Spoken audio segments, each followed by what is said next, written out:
దేవునికి మహిమ కలుగును గాక. మన ప్రభువును రక్షకుడైన యేసుక్రీస్తు నామంలో అందరికీ వందనములు. ఈరోజు పరిశుద్ధ గ్రంథంలోని వాక్య పఠనము యెషయా గ్రంథము 39వ అధ్యాయము.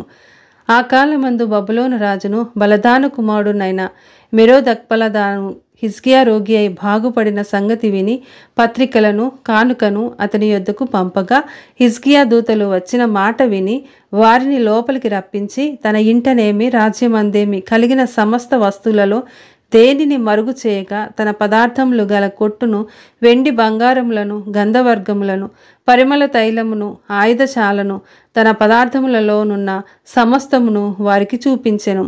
పిమ్మట ప్రవక్త అయిన యెషయా రాజైన హిజ్కియా యొద్దకు వచ్చి, ఆ మనుషులు ఏమనిది? నీ యొద్దకు ఎక్కడి నుండి వచ్చిరి అని అడగగా, హిజ్కియా, బబులోను దూరదేశం నుండి వారు వచ్చి ఉన్నారని చెప్పెను. నీ ఇంట వారేమేమి చూచిరని అతడు అడగగా, హిజ్కియా, నా పదార్థములలో దేనిని మరుగు చేయక నా ఇంట ఉన్న సమస్తమును నేను వారికి చూపించి ఉన్నానెను. అంతటా యెషయా హిజ్కియాతో ఇట్లనెను, యెహోవా సెలవిచ్చు మాట వినుము.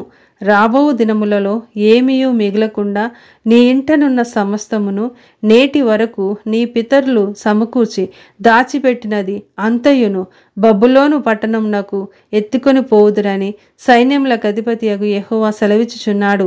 మరియు నీ గర్భమందు పుట్టిన నీ పుత్ర సంతును బబులోను రాజు నగరునందు నపుంసకులుగా చేయుటకై వారు తీసుకొని పోవుదురు.